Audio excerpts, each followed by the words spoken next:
Mr. Coach Klein. Coach Klein, Mr. Coach Klein. Coach Klein. So we'll be going through this PowerPoint over here. So if you don't want to kill your neck, you can slightly tilt your chair. Up to you, though. It's good for business.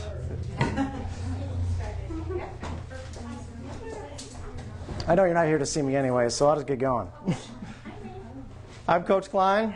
I decided Coach Klein's a better name because Dr. Klein's a bit redundant. There's three of us here, and Nate Klein sounds like a Doogie Howser experience. And Coach Klein is also Henry Winkler's character from The Waterboy, so it's a good reason for Coach Klein. But ultimately, my father always taught me, you can either give a man a fish and he'll be happy for a day, or you could teach a man to fish and he'll be happy for his life.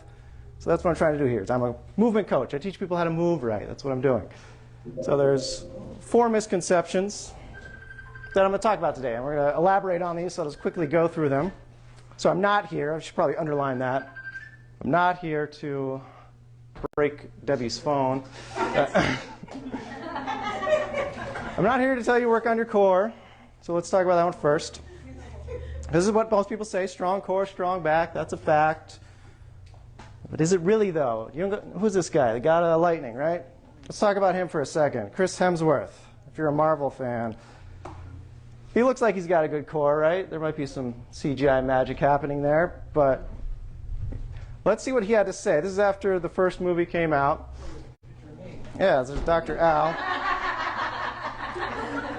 So I read this about 7 years ago when I was first getting into foundation training. This is Chris Hemsworth had to say. I'll just read this first part. So until I started doing foundation training, I couldn't lift Thor's hammer, at least not without help from Hollywood Magic.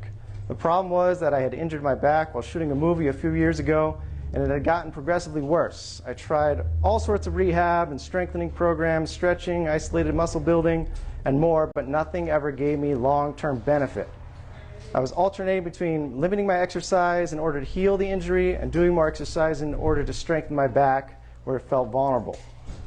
So eventually, Stuntman told him to talk to Eric Goodman, who you can see down here. He's the chiropractor who created foundation training. So like that Stuntman and so many people who found relief from foundation training, I'm grateful for the healing, and I'm even more grateful for having learned how to fully engage my true core. So it's all about defining our terms, right? I'm going to say, I don't work on your core, but if you watch me over in class, you're like, oh, they're doing core exercises. So what is the core? Think it's like an apple. It's your spine. Your spine is your core. There's all the muscles that encase it. That's what we're trying to strengthen. You know, the core of an apple runs all the way through. It's not just your abs, like Chris Hemsworth. He's got more abs than I could ever hope to have, but he still had back pain, right? He had to strengthen his spine. So what I'm trying to teach you is the same principle chiropractors teach, trying to correct misalignments in the body, remove stress off the nervous system by removing muscular imbalance. It's the same story. So no stretching. Again, if you're over there, be like, they look like they're doing stretching. They're not doing stretching. He's not teaching stretchings. Tight muscles aren't the problem. We can stretch all day, get adjusted all day. It's not going to solve it until we strengthen the weaknesses. Those are the main issues. Getting your brain to talk to muscles that it just hasn't talked to, probably in its whole life. No exercise. What? And you'll hear me say this annoying phrase a lot, and I'll at least say it once today. It's don't add strength to dysfunction. So the last thing I want you to leave with thinking is, oh, I need to move more. It's not more movement. It's the right kind of movement. So don't go out there running 1,000 miles on a treadmill thinking you're going to fix the problem. Just like Chris Hemsworth. He was big, he was strong, he was working out, right? Why do you have so much back pain? So we need to train the body to move correctly. What about posture? Dr. Klein, he has posture classes, right? It's a symptom. Having good posture is a symptom.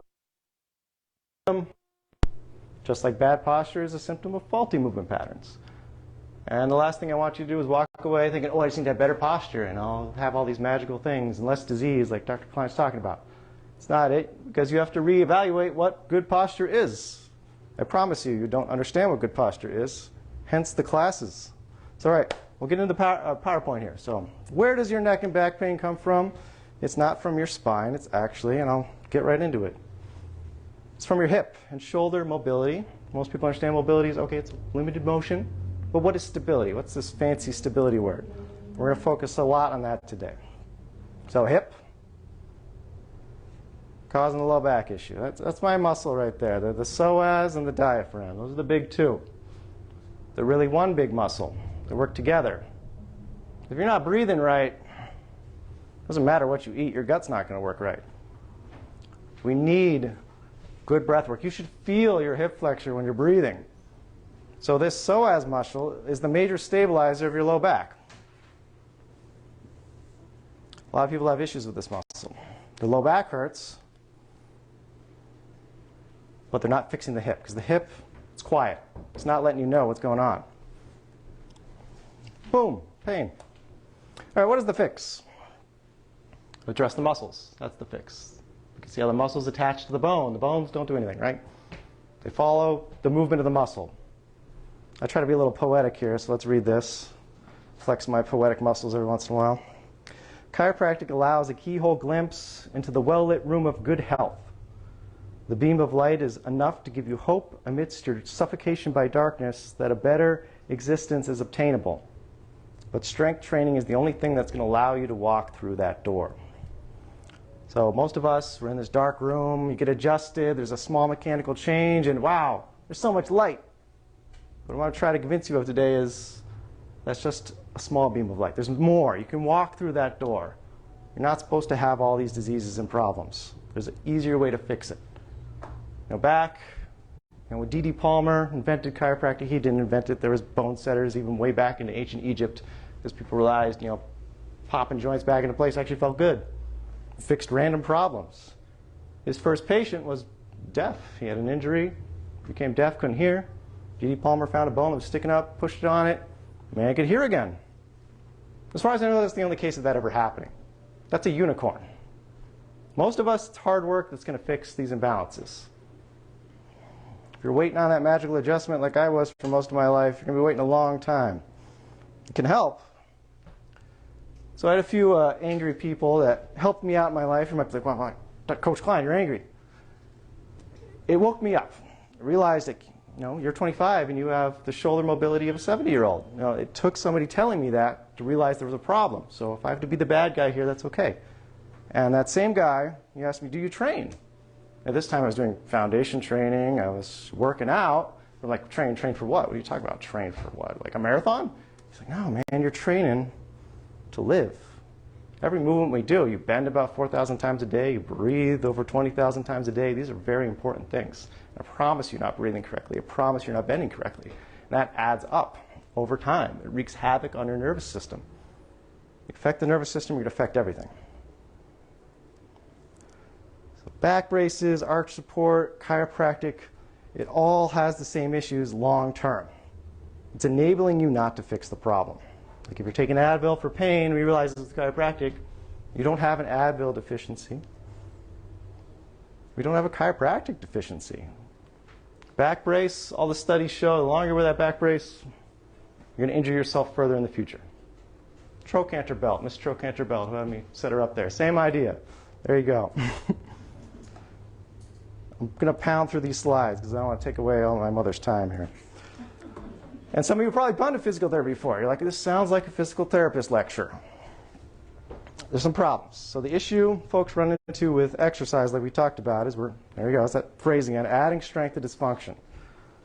Often those who are doing a lot of exercise or physical work will share the same degenerative patterns or even worse patterns than those who are sedentary, sitting around. So I'll say that again. That Mr. Gold medalist can share the same issues as Mr. Couch Potato. That woke me up. That was an interesting. Somebody's moving a lot. Like we said, it's not more movement. It's the right movement. Can have the same. What is a degenerative pattern? Degenerative pattern is how I look at disease. That's where it starts. It starts with muscular imbalance. It affects your joints. We get the fancy words: degenerative joint disease, degenerative disc disease. All these things impact the nervous system. Then you can add another, whatever pathology you want to add on there, or itis, all those fun things. So the issue folks run into with physical therapists is that most doctors only treat symptoms, not the causes. The PT, unless they're a cash-only clinic, those are the good guys to look out for, will only be paid to address the area of complaint. So they put the cart before the horse, not addressing dysfunctional movement patterns of the body first. So it's everything. When you're bending over to pick something up, it's a whole body movement. It's not just about doing little banded rotator cuff exercises, thinking that's going to fix the issue, which is what I see with most of physical therapy. There are some good ones out there, and I'll share some books. at the end here, because I'm just preaching the good word of other messiahs, right? I'm just John the Baptist here. I didn't make up any of this stuff. The fix is to train whole body movements while addressing our limitations. So quality over quantity. Not more movement, the right kind of movements. Definitely not going to read this slide. Maybe this is a future talk. Just like I'd love to talk about gut health and how it's connected to movement, even practically, just simple things. You don't have to get to the neurology of it. It's just breathing, squatting. There's so many studies out there showing that you have some 30 foot of intestine. Okay, that food needs to move through there. Movement and bending and squatting is what gets it through. It's not lots of kale. Kale can help. I like kale chips. Nothing wrong with, I like flax, pumpkin, avocado pancakes as much as the next guy, but you should be able to have a cheeseburger without your gut erupting into World War III, all right? Just there's a problem still. So really simple, it's a pulley system, our muscles. Every muscle has an antagonist. It's just a muscle that does the opposite. Well, think about our leg here.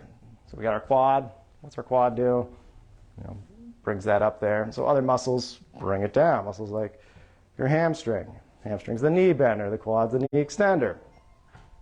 So if you have the quad, like you're doing high knees, using that quad all the time, it's going to get short. It's going to get tight. Other muscle's going to get overstretched. So that's that inhibited word. It's going to get lengthened. Where are you going to have problems? Knee, hip, actually probably your lower back, right? It's affecting the joints long term. So it's about bringing balance to the muscular system. It's really that simple. And I get this question a lot. What came first? Is it the chicken or the egg? What caused this issue? Is it a joint restriction?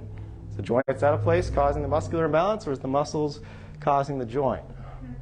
I think you can have both. Our friend Harvey Lillard, the deaf guy that D.D. Palmer adjusted, where he could hear again, that sounded like a joint issue to me. But like I said, that's looking for Sasquatch. That's a unicorn. That's very rare. Most of you, I think 95% is a gracious percentage. It's muscular imbalance causing the joint issues. We have to address the muscles.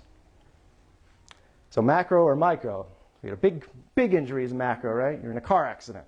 Most of us, it's micro trauma over time. Little things. How you move, how you breathe. Adding up. It's that drop of water. Slowly digging a hole through rock. It happens. It's little things over time. And so little things get us into trouble. Little things will get us out of trouble. It's little changes over time. There's no magical exercise. It's just little things over time. What are we blaming? I'm going to blame inhibition. We talked about the antagonist muscle before. So there's one muscle's getting worked, another one's getting inhibited. So it prevents it from firing, and your brain just stops talking to it. So if I just did bicep curls all the time, eventually I won't be able to straighten my elbow. This muscle will be so inhibited, be so weak. So most people are like, oh, let's stretch out your bicep. That's the problem. Well, it does. It helps a little bit. You relieve the shoulder, elbow pain, neck pain. But it just keeps coming back because we've never taught the brain to talk to the tricep, to strengthen. Start working on extending the elbow, which naturally stretches the bicep. So it's two birds and one stone. Let's talk about some fancy words here. We'll get to that stability word. So load tolerance, that's compression, right? Everyone wants decompression. They want to lay on these inversion tables to lengthen the spine. Doesn't last, right? As soon as you're back on your feet, getting compressed again. But, when we send the astronauts to space, what happens? They shrink, right? Gravity's your friend. Right? The more we resist gravity, it actually builds muscles in the spine. It strengthens our spine. So we need more load tolerance. Our ability to push up against weight is very good. That's the most thing that opens up the joints in the spine, that compress the nerves. Those ladies that carry big buckets of water on their head, you think they have terrible necks. You ever watch them? They got nice long necks, strong necks. You carry 5 gallons of water on your head without spilling a drop. That's some great neck stability. That's the next word we're going to get into. But also load tolerance. It's not just the neck, it's their whole frame, it's their whole spine. So you're losing height after year to year. It tells you your discs are getting smaller. And there's only so much disc height you can lose until the nerve root starts getting compressed. That's why this is so important. We're trying to protect the nervous system. I'll go ahead and read these too, make sure I'm not missing anything. So strengthen the muscles that help the axial skeleton, that's your spine, it's your rib cage, resist compression. So resistance of compression builds strength. So strength training is one of the only ways we can increase our ability to decompress the spine and reverse the neurological joint and disc compression. Stability. Stability is, well, let's read it first. Stability, limiting unwanted motion. Most people with their bending, we'll talk about that, they bend at the low spine. Now you can get away with that. Your spine is designed to do that. I would say that's not its primary job. Your spine's primary job is stability.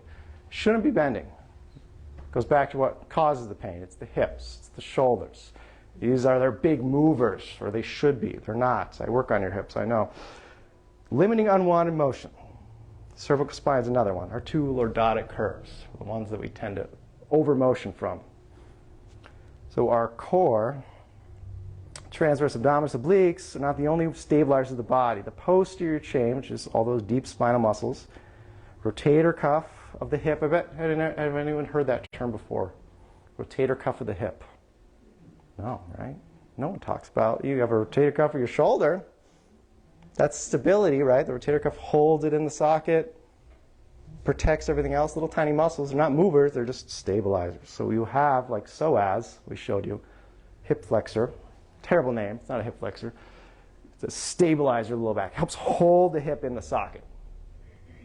So that's what we're talking about, stability. If we lock those hips in place, the hip's going to want to move. Shoulder's going to want to move better. And your spine's going to stop doing all the motion for you. It's going to do its job, which is to stabilize, which is to keep its position. When we're bending, it should happen from the hips, and the spine should not move. We should be able to hold that length. That takes a lot of strength. It's resisting compression. So the weak or top muscles need to be strengthened. And the hypertonic, that means the short ones, they're just tight all the time. You guys know those. Need to be re-educated. We like the word re-educated because when you're a little baby, you move pretty good. I got an 18-month-old. Every time he's going to pick something up, it's a textbook squat, right? It's not till he starts watching us. He's like, oh, mom and dad don't do that. They do this. I better do that too. And then we say, oh, it's genetic. You know, I got this hump because mom had the hump. Or you got the hump because you watched mom move and you mimicked her movements. It does everything I do. I'll do an exercise one day, and my wife will be like, he did that exercise all day long while you were gone at work. They're watching you. I promise.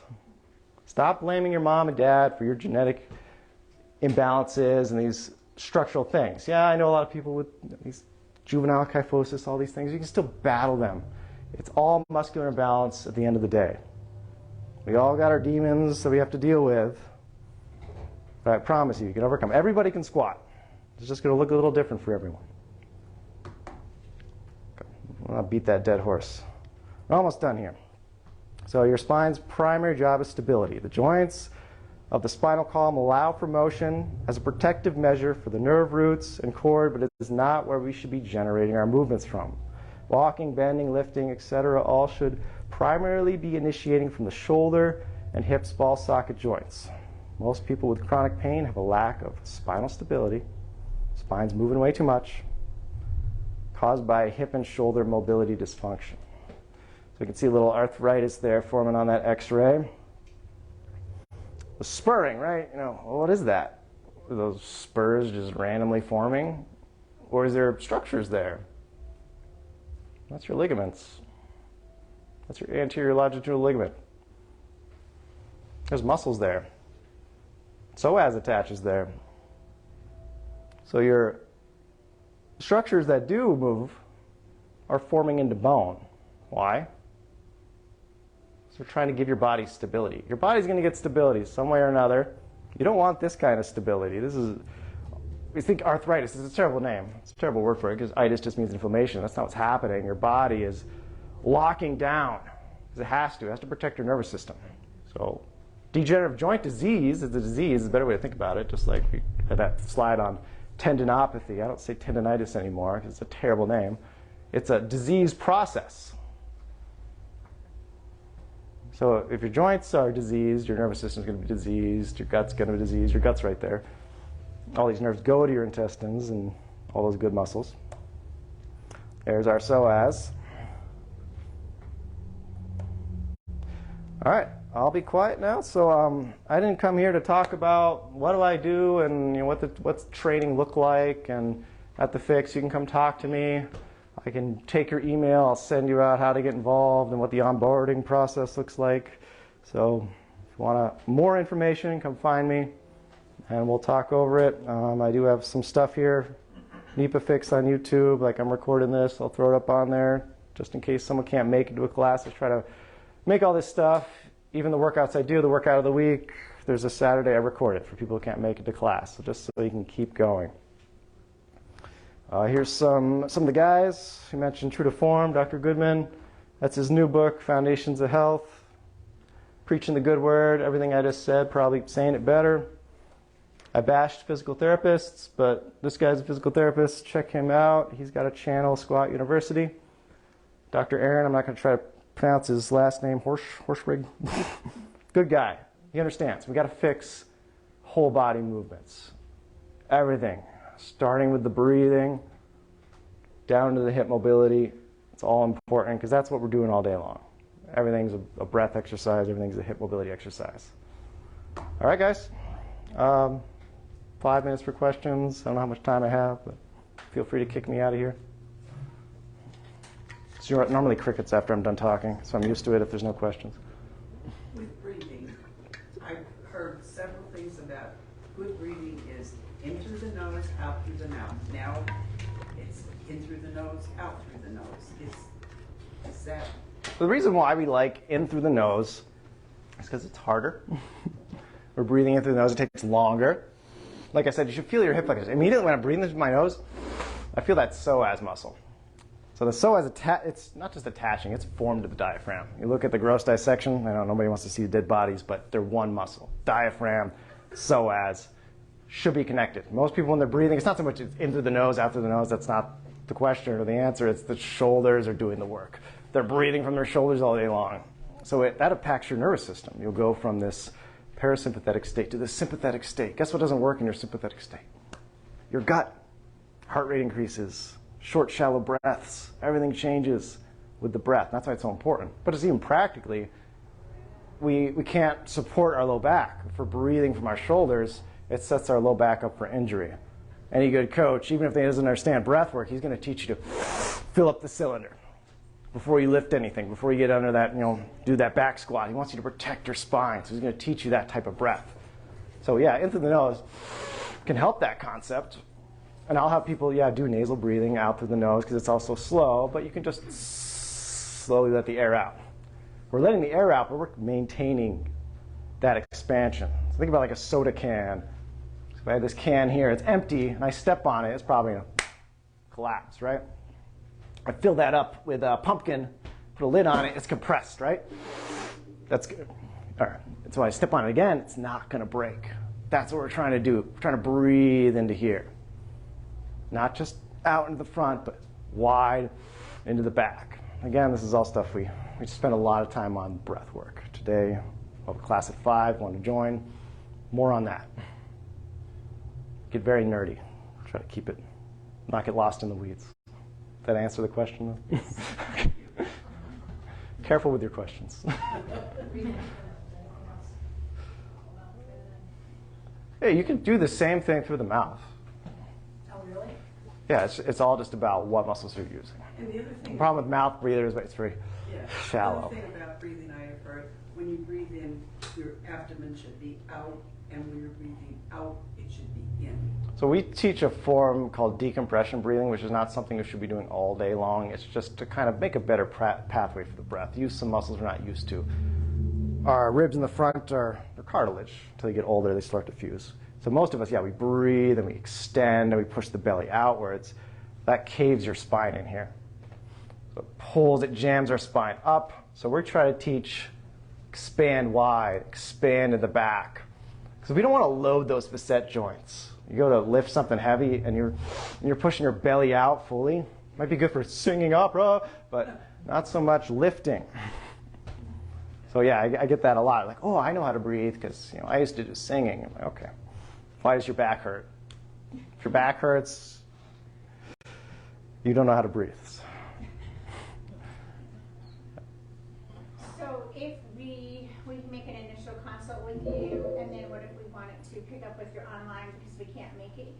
Right, and that's what I meant by onboarding. So even before you come to class, like if you want to come to class, just experience it. I'm just going to say, like, you know, if you have some sort of pain while you're doing it, I'm just going to tell you to sit on the side because I don't know what's going on with you. So that's the point of maybe spending a half hour with me is, you know, poke and prod you, see what's going on, see if you can handle class. I work with a lot of people that, like, I'm trying to build them up just to be able to stand an hour of class. And that's not the goal of foundation training. You'll notice they have a whole lot online program that's not affiliated with me. I'm just a certified instructor. So they have, it's all like 5, 10-minute videos you're doing every day. It starts with the breath work, builds into, okay, let's use our hips. Because we can't use our hips right until we've taught our spine to brace, that stability word, limit unwanted motion. So a beginner could easily jump in on your online Right. classes? Yeah. Okay. Thank you. There's no charge for that, so it's all on YouTube. Classes are great because, you know, even me, I was doing foundation training for a lot of years until I met with Dr. Goodman and the rest of his squad, and they're like, well, that's not right. You're not using your feet right. I'm like, oh. So it helps to have somebody watch you, yeah. Just like with strength training, you know. You could be lifting weights for a lot of years. You could be nice and strong. You could look like Chris Hemsworth with those 8 different abdominals. Have lots of back pain, right? So what is your YouTube channel? NEPA Fix. Thank you. We call it the Fix over there, where we're trying to teach you to fix yourself. You're the doctor. And they're the classes you have Tuesday morning and Thursday evening, or are they? Yeah, right now we have Tuesday at 7 a.m. It's more of, so there's a workout of the week. So every week there'll be a workout that each class is building towards. So tonight it's more of like mostly foundation training. There's no weights, maybe a little bit at the end. It's more the lighter version. So I'll do a Saturday live just from my house. It'll be more the moderate version. And then Tuesdays where I let you go crazy, we do a little heavier. And that's at 7 a.m. for now. But I do encourage everybody to get on foundationtraining.com. They give you 2 weeks free to try that out. Don't take my word for it. Going once, going twice. Sold to Roberta Klein. Thank you. Dr. Roberta Klein. Thank you. Chiropractor and dietitian. Oh, an applause.